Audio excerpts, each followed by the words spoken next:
মধ্যপ্রাচ্যের আকাশে যুদ্ধের উত্তাপ যেন থামছেই না। নতুন হামলা, সামরিক ঘটনা আর কৌশলগত পাল্টা প্রস্তুতিতে দিন দিন জটিল হয়ে উঠছে ইরানকে ঘিরে যুক্তরাষ্ট্র ও ইসরায়েলের সংঘাত।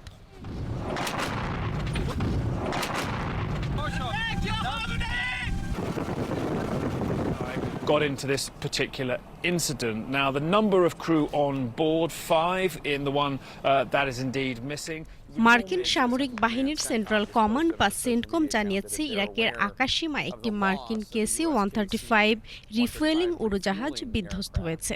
সেন্টকমের এক বিবৃতিতে বলা হয়, অপারেশন এপিক ফিউরি চলাকালে বন্ধুপ্রতিম আকাশসীমায় এই দুর্ঘটনা ঘটে এবং বর্তমানে উদ্ধার তৎপরতা চালানো হচ্ছে। I think it's sad that they took him off, unfortunately.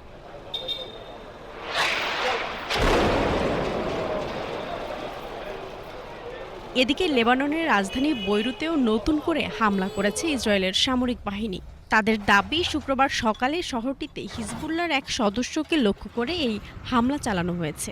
তবে হামলাটি সফল হয়েছে কিনা কিংবা শহরের ঠিক কোন এলাকায় সেটি ঘটেছে সে বিষয়ে বিস্তারিত তথ্য এখনও জানানো হয়নি।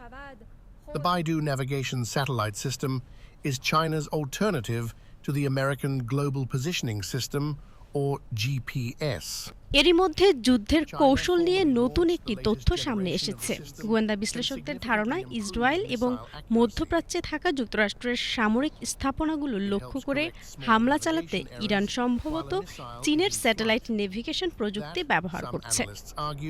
Could explain the precision seen in Iran's recent strikes. J'ai fait beaucoup de choses dans ma vie. J'ai été militaire.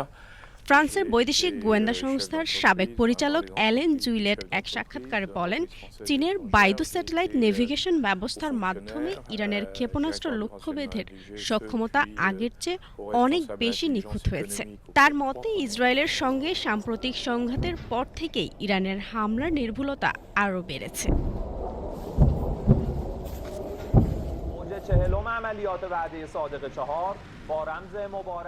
এদিকে মধ্যপ্রাচ্যে অবস্থানরত মার্কিন সেনাদের নিয়েও সতর্কবার্তা দিয়েছে ইরানের ইসলামী বিপ্লবী গার্ড বাহিনী IRGC। IRGCর গোয়েন্দা শাখা এক বিবৃতিতে দাবি করেছে, হাজার হাজার মার্কিন সেনা মধ্যপ্রাচ্যের বিভিন্ন দেশে হোটেল, ব্যক্তিগত বাসভবন ও অন্যান্য আবাসিক স্থাপনায় অবস্থান করছে। তারা এসব দেশের জনগণের প্রতি আহ্বান জানিয়েছে নিজের এলাকায় মার্কিন সেনাদের উপস্থিতি সম্পর্কে সতর্ক থাকতে।